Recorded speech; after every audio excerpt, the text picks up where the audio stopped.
Hello student, welcome to GNV classes. आज के इस वीडियो में हम बात करने वाले हैं सीपीसीटी कुछ previous year short question paper की जो आपको काम में आएंगे 2020 के सीपीसीटी एग्जाम में। आज हम बात करेंगे 6 अक्टूबर 2019 की शिफ्ट 1 की।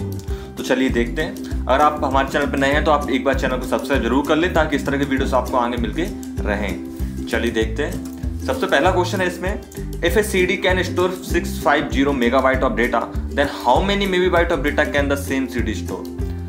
आपकी CD आती है या आप एक एग्जांपल माना है इन्होंने, अगर कोई CD या कोई स्टोरेज डिवाइस 650 MB यानी कि मेगाबाइट का डेटा स्टोर करती है तो एक्चुअल है वो कितना डेटा स्टोर करती है, मेगाबाइट। मेगाबाइट का मतलब क्या हुआ कि उसका एक्चुअल साइज कितना हुआ वो हम मेगाबाइट में नापेंगे। यानी कि एक स्टैंडर्ड के रूप में जैसा हम जानते हैं कि 1024 KB 1 के 1 MB बनता है, 1 MB बनता है, लेकिन चूंकि वो पॉइंट्स में आ जाता है या वैल्यूज थोड़ी सी राउंड फिगर वैल्यू ना होकर इस तरह की वैल्यूज आती हैं जो ज़्यादा पढ़ने में आसानी नहीं होती, तो यहाँ पे स्टैंडर्ड फॉर्मेट बनाई गई है कि 1000 KB बराबर 1 MB और 1024 KB बराबर 1 MB। जी हाँ, अगर आप KB MB को यूज़ कर रहे हैं तो आप 1024 साथ में ले रहे हैं, और नहीं तो आप केवल 1000 KB का भी 1 MB बना सकते हैं। तो अब इसका आंसर आप कैसे निकालेंगे, तो बहुत ही सिंपल है, आप इस चार्ट पे समझ सकते हैं। अगर आपके सामने क्वेश्चन आता है कि 1 KB को KB में कितना बोलेंगे तो आपको 1.024 से उसको डिवाइड करना है। ऐसे MB के लिए 1.049 से, GB के लिए 1.074 से और TB के लिए 1.1 से। आपने देखा होगा अगर आपके कंप्यूटर में 1 TB हार्ड डिस्क है तो वो स्टोरेज शो करेगा उसमें कुछ 935 GB, यानी कुछ स्टोरेज सिस्टम रिजर्व कर लेगा। तो जो शो कर रहा है वही है TB, GB, MB और KB। वो हमने कैसे निकालेंगे, आपको टोटल स्टोरेज जो है उसको डिवाइड करना है 1.1 से, जो भी उसको जिसमें कन्वर्ट कर रहे हैं उसके आप 4 हैं यहाँ पे, आप इनको याद रख सकते हैं। ये प्रॉपर एग्जैक्ट नहीं बताते, बस थोड़ा उसके आसपास तक पहुँचा दे ताकि आपको आसानी हो। तो इसका आंसर है 618, क्योंकि आप 650 में जब आप डिवाइड करेंगे 1049 का तो आपके सामने आंसर कुछ इसके आसपास ही आएगा, तो आप इसको करेक्ट कर सकते हैं। अगला क्वेश्चन देखते हैं, CPU और मेमोरी कहाँ पर स्थित होता है। तो CPU और मेमोरी मदरबोर्ड पर स्थित होता है। एक सिंपल सा क्वेश्चन है। मदरबोर्ड कुछ इस तरह का दिखता है, आप देख पा रहे हैं इसमें, ये जो है ये CPU है और इसी में हम मेमोरी और रोम जो इनबिल्ट होती हैं वो इसी में लगी होती हैं। रैम यहाँ पे लगेगी और रोम यहाँ ऑलरेडी लगी हुई है। आगे देखते हैं, यहाँ पे ग्राफिक्स कार्ड यूजर के मदरबोर्ड के लिए इंटरफेस है जो किस कनेक्टर का उपयोग कर रहा है। तो PCI एक्सप्रेस ही ग्राफिक्स कार्ड यूजर मदरबोर्ड के लिए इंटरफेस का काम करता है। PCI एक्सप्रेस आप इसको याद रखें। अगला है यहाँ पे, बाह्य दृश्य में चयनित पाठ के प्रारूपण को कैसे प्रदर्शित या छिपाया जाए। संख्यात्मक कीपैड पर स्लैश कुंजी से, अल्फाबेटिक कीपैड पर स्लैश से, संख्यात्मक अल्फाबेटिक कीपैड दोनों पर स्लैश की अल्टर प्लस टैब से। संख्यात्मक कीपैड मतलब न्यूमेरिक कीपैड जो आपका कीबोर्ड में होता है, उसमें जो आप मल्टीप्लाई के पास में डिवाइड का साइन देखते हैं उसे संख्यात्मक कीपैड में स्लैश कुंजी बोल रहे हैं। तो स्लैश कुंजी की मदद से हम क्या कर सकते हैं, MS वर्ड में आउटलाइन व्यूज के अंतर्गत आप जो सिलेक्टेड मैटर है, हाईलाइटेड मैटर है या जो फॉर्मेटेड मैटर है उसको आप फॉर्मेटिंग को डिसेबल कर सकते हैं, यानी फॉर्मेटिंग आपकी छुप जाएगी और उसके बाद सिंपल टेक्स्ट आपको दिखाई देगा। एग्जाम्पल से बता देता हूँ, एक बार ओपन करके आपको MS वर्ड।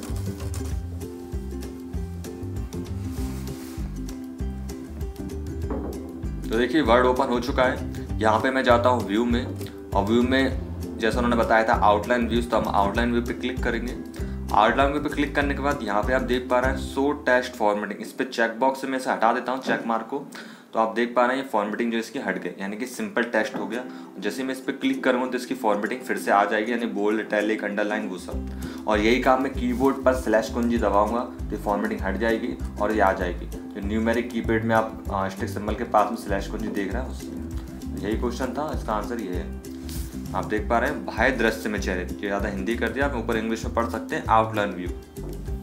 नेक्स्ट क्वेश्चन, सम्मिलित बिंदुओं को एड्रेस बॉक्स में ले जाने के लिए या एड्रेस बॉक्स में URL को हाईलाइट करने के लिए निम्नलिखित में से क्या करने की आवश्यकता है। तो आप अगर गूगल क्रोम या मोजिला फायरफॉक्स कहीं पर भी आप इंटरनेट को यूज़ कर रहे हैं या आप किसी भी विंडो के एड्रेस बार में जाना चाहते हैं तो आप बस कीबोर्ड पे Alt D दबा दीजिए, आप एड्रेस बार में पहुंच जाएंगी और एड्रेस बार में लिखा सारा मैटर ऑटोमेटिक सिलेक्ट हो जाएगा। फिर आप उसको कुछ भी टाइप करेंगे वो हट जाएगा और नया मैटर आप उसमें लिख सकते हैं। तो Alt+D इसका सही आंसर है। एक कीबोर्ड में एरो कुंजी, होम कुंजी, एंड कुंजी, पेज अप कुंजी, पेज डाउन कुंजी किस प्रकार से जाना जाता है? तो इन्हें हम नेविगेशन की से जानते हैं। नेविगेट मतलब एक तरह से मूव करना, यानी कि एक पेज से दूसरे पेज पे जाना, एक ही पेज में ऊपर जाना, नीचे जाना, इस तरह के काम सारे जो होते हैं वो नेविगेशन की मदद से होते हैं। कीबोर्ड को आप समझ सकते हैं, इस तरह से चार्ट बना हुआ है। कंट्रोल की इन्हें बोलते हैं, जो आप देख पा रहे हैं चित्र में, कंट्रोल की कहलाती है। फंक्शन की जो F1 से लेकर F12 तक है। नेविगेशन की आप देख पा रहे हैं, नेविगेशन की बोलेंगे। और न्यूमेरिक की न्यूमेरिक कीबोर्ड। अगला देखते हैं, यहाँ पे एक बिजनेस कॉरिडोर एक उपकरण है जिसका उपयोग स्कैनर रूप से मुद्रित को बचाने के लिए किया जाता है। यानी कि एक ऐसा कॉरिडोर जो आपके बिजनेस कार्ड को प्रिंट ना करने के बजाय उसको स्कैन करके सेव कर लेता है, जिससे उससे प्रिंट की कॉस्ट कम हो जाती है, यानी प्रिंट का खर्चा ही बच जाता है क्योंकि हम प्रिंट नहीं कर रहे। तो इसे हम बिजनेस कार्ड को रीड करने के लिए बनाया गया है। ये इस तरह का होता है। एक बिजनेस कॉरिडोर एक उपकरण है जो उपयोग स्कैन को इलेक्ट्रॉनिक मुद्रित करने से बचाता है, जिसे हम क्या बोलेंगे, बिजनेस कार्ड। अगला क्वेश्चन है, एक वेब कैमरा एक वीडियो कैमरा है जो वास्तविक समय में या कंप्यूटर के माध्यम से कंप्यूटर नेटवर्क में अपनी छवि फीड करता है। फीड मतलब भरता है, लेता है, तो सही है इसका आंसर, फीड भरता है। निम्नलिखित में से कौन प्रस्तुति ग्राफिक्स सॉफ्टवेयर पैकेज है? तो ग्राफिक्स की अगर बात होती है तो यहाँ MS पावर पॉइंट की बात हो रही है, वर्ड में MS डॉक्यूमेंट्स की बात होती है, और एक्सेल में यहाँ पे बात होती है स्प्रेडशीट की या डेटा की। तो इसका सही आंसर है पावर पॉइंट, जो ग्राफिक्स के साथ काम करता है प्रस्तुति को प्रेजेंटेशन के रूप में। निम्न में से कौन सा विंडो विस्टा में एक नई सुविधा नहीं है? एरोशेक, विंडोज पेंट, एरोस्नैप, एरोपिक। तो इसकी नई सुविधा विंडोज पेंट नहीं है। अब बात करते हैं कि एरोशेक, एरोस्नैप और एरोपिक क्या होता है, तो मैं एक एक करके आपको बताता हूँ। एरोशेक क्या होता है? एरोशेक का मतलब, जैसे मान लीजिए मैंने इस विंडो को मिनिमाइज किया, इस विंडो को मैंने मिनिमाइज किया, रिस्टोर किया, तो अब यहाँ पे आप देख पा रहे हैं मेरे पास दो विंडो खुली है। ऐसी मेरे पास और भी विंडोज खुली हो सकती हैं। बस मुझे करना है, इस विंडो को लेके थोड़ा सा शेक करना है। जैसे मैं शेक करूँगा तो पीछे की सारी विंडोज जो है मिनिमाइज हो गई। इसे ही बोलते हैं हम एरो शेक, यानी कि एरो को शेक करने से बैकग्राउंड जितनी भी ऐप्स हैं वो सब मिनिमाइज हो जाए। फिर से मैं एरो शेक करूँगा तो जो विंडो वापस से मिनिमाइज थी वापस से ओपन हो जाएगी। यानी कि आप एरो शेक की मदद से मिनिमाइज कर सकते हैं सारी विंडोज़ को, ला सकते। ये विंडोज़ का नया फीचर था। अगली बात करते हैं एरोपिक क्या होता है। तो एरोपिक का मतलब, जैसे मैं पॉइंटर को यहाँ रखूँगा तो देख पा रहे हैं आप, इसका प्रीव्यू सैंपल आ जाएगा। इस पर रखेंगे थोड़ा ऊपर की तरफ, इसी पर जब मैं क्लिक करता हूँ, इधर क्लिक करता हूँ, उसका सैंपल प्रीव्यू भी ऊपर दिख जाएगा मुझे। इसे हम एरो पिक बोलते हैं, जो अभी तक नहीं था लेकिन विंडोज 7 में इसको लाया गया। ये नई सुविधा थी उसमें। लास्ट है विंडो एरो स्नैप। इसका मतलब क्या होता है, जैसे इस विंडो को उठाकर मैं अगर ऊपर की तरफ करूँ या साइड की तरफ करूँ तो ऑटोमेटिक ये देखिए एडजस्ट हो जाएगा इस तरह से। इसे हम बोलते हैं एरो स्नैप। यानी कि आपको बस ऊपर इसको ऐसे ऊपर करेंगे तो फुल स्क्रीन पे चला जाएगा ये ऊपर, ये इस तरह से। इसे एरो स्नैप बोलेंगे।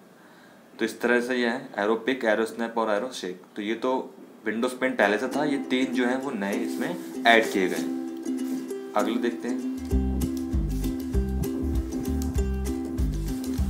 MS पावर पॉइंट 2016 में निम्नलिखित दृश्यों में से कौन सा सभी स्लाइड के थंबनेल संस्करण को दिखाता है और उन्हें क्षैतिज पंक्ति में व्यवस्थित करता है? तो स्लाइड शॉर्टर व्यू।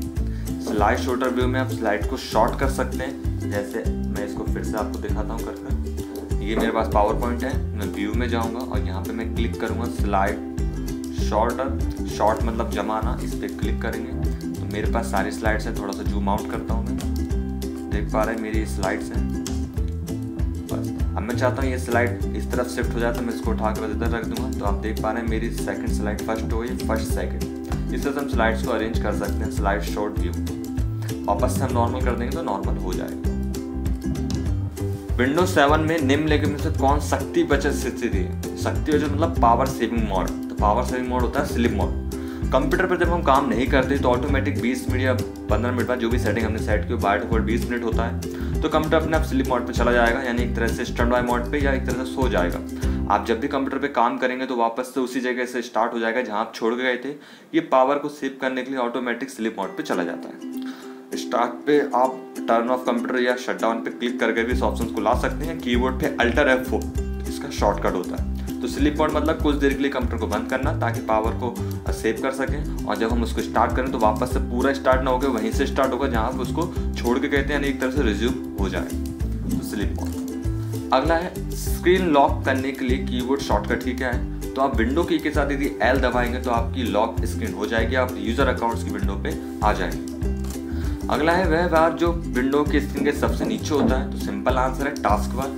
आप नीचे पट्टी देख पा रहे हैं, इसे हम टास्क बार बोलते हैं, जिसपे सारे टास्क शो होते हैं जो भी हम इस कंप्यूटर पे कर रहे हैं अभी। तो आप देख पा रहे हैं मेरे टास्क यहाँ पे चल रहे हैं, इसलिए हम बोलते हैं इसको टास्क बार। ये हमेशा स्क्रीन के निचले हिस्से में होता है, इस तरह। अगला देखते हैं, विंडोज ऑपरेटिंग सिस्टम में स्क्रीन पर टास्क बार का डिफॉल्ट होता है। देखिए वही क्वेश्चन पूछ लिया फिर से कि जो टास्क बार है वो कहाँ पर होता है, तो हमेशा नीचे होता है। लेकिन आप चाहे तो इस पर राइट क्लिक करेंगे, इस पर लॉक हटाएंगे, लॉक हटाने के बाद आप इसको चाहें तो इधर भी मूव कर सकते हैं, यानी ऊपर नीचे दाएं बाएं कहीं पर भी रख सकते हैं, लेकिन इसका अपने आप जो स्थान आता है वो हमेशा नीचे आता है। वापस से लॉक कर देते हैं। अगला देखते हैं, यहाँ पे PS2 पोर्ट एक पिन कनेक्टर है, 6 पिन कनेक्टर है।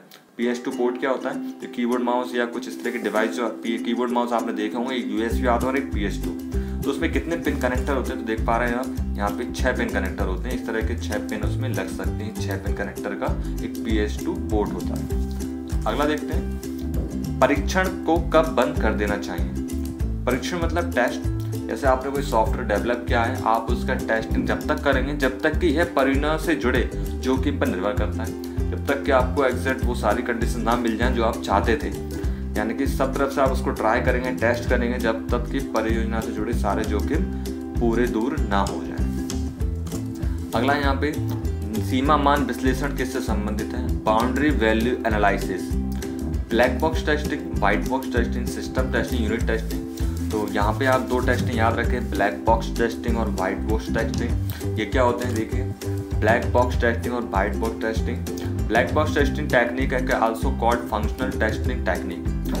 मैं सरल शब्दों में समझा दूँ आपको। ब्लैक बॉक्स टेस्टिंग का मतलब हुआ, अगर आपके पास एक डिवाइस है, उस डिवाइस का ओवरऑल आप बाहरी टेस्ट करते हैं तो इसे हम बोलते हैं ब्लैक बॉक्स टेस्टिंग। यानी आपको अंदर क्या उससे कोई मतलब नहीं, आप बस ऊपरी उसकी टेस्टिंग कर रहे हैं, यानी कि आपको ज़्यादा ज्ञान नहीं है, आप थोड़े ज्ञान में ही उसको टेस्ट कर सकते हैं, इसे बोलेंगे black box testing. White box testing मतलब अंदर के सारे फंक्शंस की, प्रोग्राम्स की अच्छे से जांच करना, उसे बोलते हैं हम व्हाइट बॉक्स टेस्टिंग। कोई भी जब सॉफ्टवेयर प्रोग्राम बनाया जाता है तो यूजर्स को क्या क्या प्रॉब्लम आ सकते हैं उससे दूर करने के लिए ब्लैक बॉक्स टेस्टिंग, और इंटरनली जो इनपुट हो रहा है वो सही से काम कर रहा है कि नहीं, उसे हम व्हाइट बॉक्स टेस्टिंग में शामिल करेंगे। यहाँ पे आप देख पा रहे हैं कि प्रोग्रामिंग नॉलेज की रिक्वायरमेंट नहीं है ज़्यादा, लेकिन यहाँ पे होना चाहिए।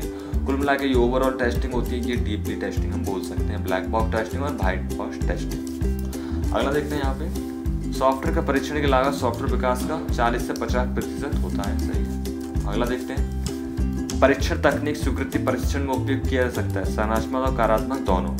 टेस्टिंग टेक्निक जो होती हैं वो संरचनात्मक भी हो सकती हैं और कार्यात्मक भी। संरचना मतलब जैसे स्ट्रक्चर हमने बनाया वो, और वो कैसे काम कर रही है वो, इन दोनों परीक्षण तकनीक स्वीकृति में परीक्षण में उपयोग किया जा सकता है।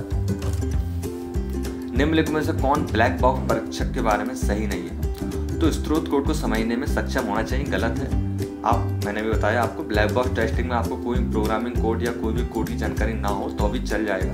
व्हाइट बॉक्स टेस्टिंग में लेकिन आपको कोड के बारे में जानकारी होना चाहिए। अगला है फॉन्ट फाइल में निम्नलिखित कुछ फाइल प्रारूप को उपयोग किया जाता है, तो .fnt ये एक्सटेंशन है फाइल फॉर्मेट का, इसे याद ही रखना होगा आपको। अगला है एक कंप्यूटर नेटवर्क जो छोटे क्षेत्र में इमारत को कनेक्ट करने में मदद करता है, उसे हम बोलते हैं लैन, लोकल एरिया नेटवर्क। आप एक बिल्डिंग में आप काम कर रहे हैं, ऑफिस में आपके सारे कंप्यूटर जो कनेक्ट है वो लोकल एरिया नेटवर्क से कनेक्ट है। और आप एक सिटी के अंदर कोई कनेक्शन बना रहे हैं, इसे हम मेट्रोपॉलिटन एरिया नेटवर्क बोलेंगे, यानी कि मैन। और एक वाइड एरिया नेटवर्क होता है जो पूरे वर्ल्ड को कनेक्ट कर देता है एक तरह से, जैसे इंटरनेट इसका एग्जांपल। वाइड एरिया मतलब एक लंबे एरिया में फैला हुआ नेटवर्क, जिसे हम वाइड एरिया नेटवर्क बोलते हैं। अगला है यहाँ पे निम्नलिखित में से कौन सा आपको पेज संख्या इंसर्ट करने में सहायता करता है MS वर्ड के अंदर, तो MS वर्ड में आप पेज संख्या इंसर्ट करेंगे इंसर्ट मेन्यू से या इंसर्ट टैब से। इंसर्ट टैब पे आप जाके पेज नंबर सेट। अगर आपको समझ आएगा, आगे वीडियो में नेक्स्ट बात करेंगे। Thank for watching.